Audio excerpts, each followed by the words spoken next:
How do you awaken the divine within when you're stuck in a world full of scrambled radio and TV signals and frequencies and outside influences? Well, let's get into it. And this debunk may not be for everyone, as this is spirit science for Sunday, and this is July 13th.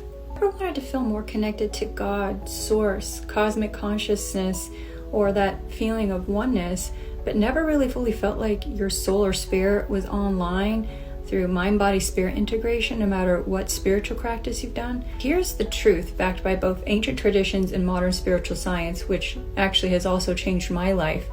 Awakening is all of our birthright, but it's something that you can't force open, and you have to do it with the right intention and make sure you're only inviting your highest good and highest timeline in.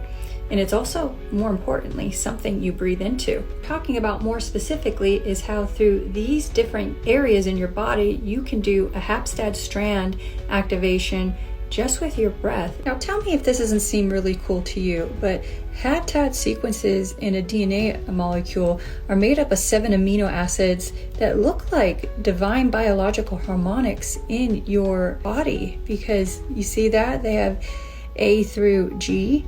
That sounds like musical notes. The DNA molecule looks like a twisted 10-rung ladder. More specifically, every time the helix makes a complete turn, it's 10 base pair steps.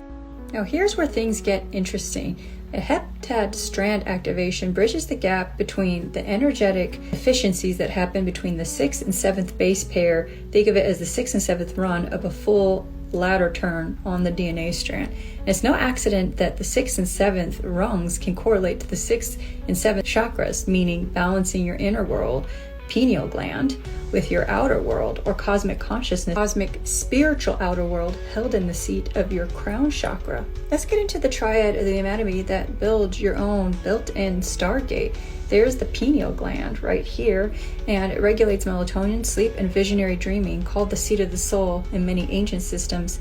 It responds to photonic and crystalline DNA light codes. When harmonized with the heart, opens clairvoyance and unity vision when it's harmonized. So keep that in mind, because this is where the vagus and medulla oblongata comes into play.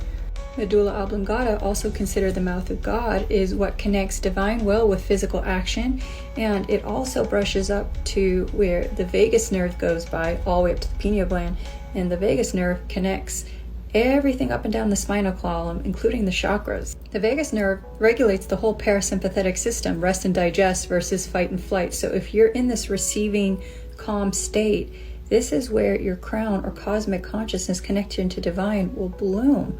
Practice these techniques because it also requires your heart to be present.